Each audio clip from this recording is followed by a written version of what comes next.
हे कळालं तर तो अतिप्रिय आवडे बुक्का, तर तो गंध. लावलेल्या गंधाचा गंध ठेवणे म्हणजे दर्शन, आणि लावलेल्या गंधाचा गंध न ठेवणे म्हणजे प्रदर्शन. परमार्थ प्रदर्शनी नाही, परमार्थ हा दर्शनी आहे. पण अतिशय विद्वानांनी सुद्धा मान्य केलेला ग्रंथ म्हणजे ज्ञानेश्वरी. अहो, न्यायमूर्ती रानडे हे इंग्रजांचे न्यायाधीश होते, न्यायमूर्ती रानडे, आणि सरन्यायाधीश पदवी त्यांना इंग्रज सरकारने दिलेली होती. गंमत अशी झाली, सरन्यायाधीश पदवी मिळाली, पण त्यांचं बॅड लक, त्यांचं नशीब, त्यांचं प्रारब्ध, त्यांना आराम करायचा म्हणून घरी राहिले. लोकमान्य टिळक त्याला भेटायला आले, म्हणजे रानडे एक काम कर, मी मंडळाच्या तुरुंगात असताना गीता वाचली, गीता रस्ते नावाचा ग्रंथ लिहिला, आता आळंदीचे ज्ञानेश्वर महाराज त्यांची तू ज्ञानेश्वरी वाच, महिन्याभरात तुला वेळ मिळेल तसं कर, तुला ज्यावेळेस बरं वाटेल तेव्हा ज्ञानेश्वरी वाचत जा. मग त्यांनी ज्ञानेश्वरी ग्रंथ त्याला दिला, ते ज्ञानेश्वरी त्यांनी वाचायला घेतली रानड्यांनी. ते वाचताना इतके मग्न झाले ज्ञानेश्वरीमध्ये, त्यांनी नवल केलं या ज्ञानेश्वरीचं. यात रस्व दीर्घ अनुस्वार, मराठीचे वेलांट्या उकार रस्व दीर्घ हे पाहिल्यानंतर त्यांनी ते काव्य रचना, त्यातला तो छंद, त्याच्यानंतर ते असलेले यमक अलंकार पाहिल्यानंतर रानडे चकित झाले. एका 16 वर्षाच्या मुलाने 9035 ओव्या इतक्या सुंदर लिहिल्या, तर एका एका शब्दावर आयुष्यभर चिंतन केलं तरी आपलं तिथपर्यंत पोहोचू शकणार नाही. एवढा विद्वत्तायुक्त ग्रंथ पाहिल्यानंतर रानडे चकित झाले. वाचत वाचत वाचत 1 महिना गेला, 2रा महिना गेला, 3रा महिना गेला, 4था महिना गेला, 7वा, 8वा, 9वा, 10वा. 10व्या महिन्यामध्ये रानडे 17वा अध्याय वाचत होते, आणि त्या डॉक्टरांना कळालं रानडे जिवंत आहे. ते डॉक्टर त्यांना भेटायला आले, म्हणजे रानडे तुम्ही काय औषध घेतलं बा, तुम्ही 10व्या महिन्यात जिवंत, 1 महिन्यात आयुष्य होतं मला. रानडे म्हणले मी काहीच औषध नाही घेतलं, माझी बायको मला काढे देत होती, मी ज्ञानेश्वरी वाचताना एवढा मग्न झालो, एवढा मग्न झालो, एवढा मग्न झालो, एवढा मग्न झालो का मला टीबी नावाचा रोग झालाय हेच विसरून गेलो. टीबी नावाचा मला रोग झाला हे विसरून गेलो, त्या रोगाची चिंता मी मुक्त झालो, त्याच्यातून मला कळलंच नाही आहे रोग, मी मरणार एवढं ठरवलं, महिन्याने मरणार एवढं मी डायरेक्ट सिद्ध करून टाकलं, मी महिन्यानंतर मरणार आहे. पण ते वाचता वाचता वाचता हे दिवस कधी निघून गेले मलाही कळलं नाही, आणि त्या टीबीचा माझा रोगही कधी बरा झाला हे मला कळालं नाही. मी आज टीबी रोगातून जर वाचलो असेल तर कोणामुळं, या ज्ञानेश्वरीमुळं. कळलं का? हे झाले 1942 झालं. आता तुम्हाला आत्ताच सांगतो, नर्मदा परिक्रमेतलं सांगतो. माझे मित्र नर्मदा परिक्रमेला गेले, तिथे एक फार मोठा एक आयुर्वेदिक शास्त्र, आयुर्वेदिक संन्यासी, तर त्यांच्याकडं आलेले अनेक रोगी, त्याने आयुर्वेदामध्ये अभ्यास केला, त्याच्यामध्ये असे झाडपाल्याचे औषध, त्याने अनेकांचे रोग बरे केलेत. पॉइझन झालेल्याचं ऑपरेशन न करता त्यांनी त्यांचे बरं केलेले. आणि एक व्यक्ती त्यांच्याकडे यायची आणि त्यांच्या डोक्याला झालेली जखम ते दाखवायचे, फार वास यायचा, त्याच्यात किडे पडलेले त्या जखमेमध्ये, असे अगदी बॅक्टेरिया इतके वाढले का त्या बघून सुद्धा किळस त्या माणसाकडे बघवत वास यायचा, तो यायचा रोज ना, तर ते म्हणायचे मी त्याला बाहेर बसवायचं, सगळे पेशंट झाले त्याला आत घ्यायचा, तो आतमध्ये यायचा, त्याला मी औषध द्यायचा, औषध देत होतो. महिना झाला, 2 महिने झाले, 3 महिने झाले, 4 महिने झाले, 1.5 वर्ष झालं तो माझा घेत होता, पण त्याची जखम काही बरी होईना.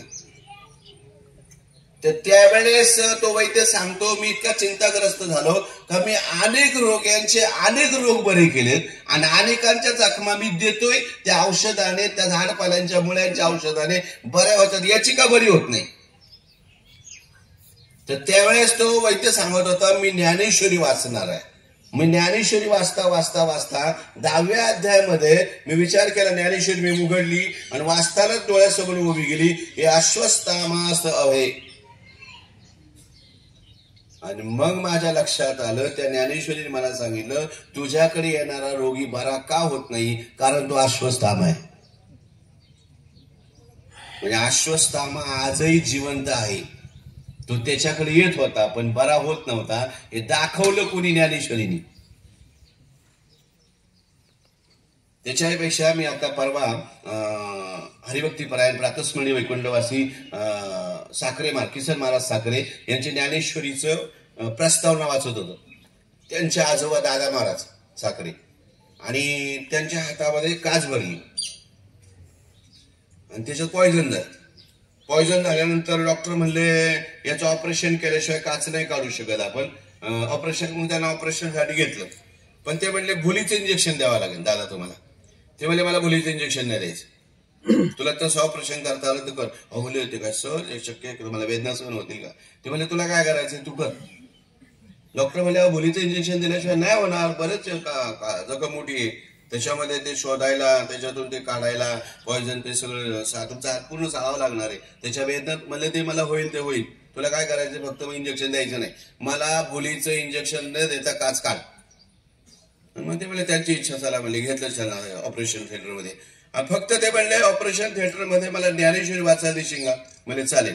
मग त्यांनी काय केलं दादा महाराजांनी, एका हातात ज्ञानेश्वरी अशी धरली आणि एक हात त्यांच्याकडे दिला. डॉक्टर ऑपरेशन करत होते, दादा महाराज ज्ञानेश्वरी वाचत होते. ते ज्ञानेश्वरी वाचत वाचत वाचत वाचत इकडं कधी ऑपरेशन झालं यांनाही कळलं नाही. एवढं मग्न होऊन एवढं एकाग्र होऊन ज्ञानेश्वरी वाचली तर कळते. 150 पारायण करूनही काय उपयोग नाही. मला एक जण म्हणला आपण 150 पारायण केली. मला आनंद आहे, चांगला तुम्हाला वेळ मिळाला, 150 पारायण तुम्ही केली, माऊलीने तुमच्याकडून करून घेतले, आनंद आहे. पण मला पुन्हा एकदा गाडीत बसताना तो म्हटला महाराज अशी एवढी पारायण आपल्यासारखी कोणी केली नाही, 150 पारायण केली आपण. मग माझ्या लक्षात आले याला अहंकार झालाय.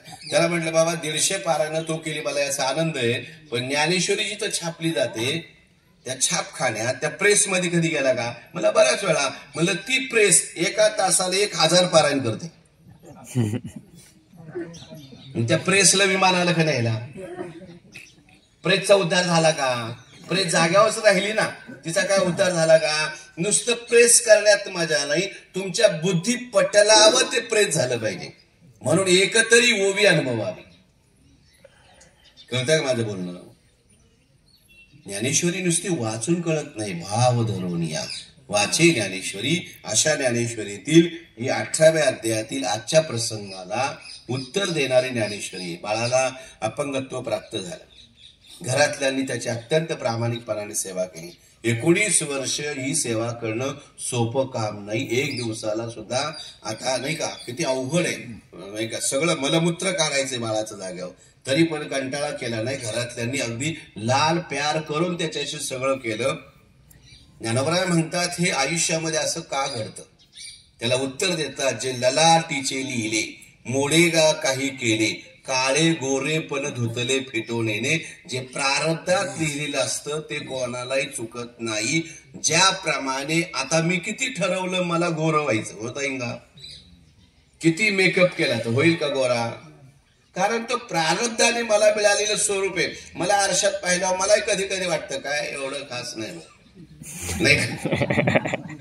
मग आता मला ठरवलं मी किती ऑपरेशन केल्यानंतर माझं सौंदर्य मला बदलतं आहे, ते मान्यच करावं लागेल. याच्यात किती सौंदर्य प्रसाधनं लावली आहे तेच. तसं प्रारब्धामध्ये जे ठरलेलं आहे त्याच्यामध्ये कोणालाही चुकत नाही, मग तिथं कुणी असो. आता मला एक सांगा साधी गोष्ट, आता श्रावणाचं पुण्य किती, राजा दशरथाचं पुण्य किती? का देवांनी त्याला विजय मिळवण्यासाठी देव मदत घ्यायचे. इंद्र सुद्धा विजय मिळवण्यासाठी राजा दशरथाला मृत्यू लोकातून स्वर्गामध्ये बोलवायचा, एवढं पुण्य असलेला राजा दशरथ. आणि आपल्या आईवडिलांना दिसत नाही म्हणून त्यांनी इच्छा व्यक्त केली, श्रावणा आम्हाला काशी यात्रेला घेऊन चाल. त्यांना दिसत नाही, चालता येणार नाही, मग त्यापेक्षा कावडीमध्ये घेतलं, कावड घेतली आईवडिला, एका पाळण्यामध्ये आई एका पाळण्यामध्ये वडील, खांद्यावर घेऊन चाललेला श्रावण किती पुण्यवान. पण मृत्यू कसा आला? श्रावणाचा मृत्यू ऐन तारुण्यातला आहे. शराला तो धावून आला काळ, विवळला श्रावण बाळ. हे राजाच्या श्रवणी पडता वाणी, हृदयाचे झाले पाणी. त्या ब्राह्मण पुत्रा बघुनी, शोकाकुल झाला नुमनी.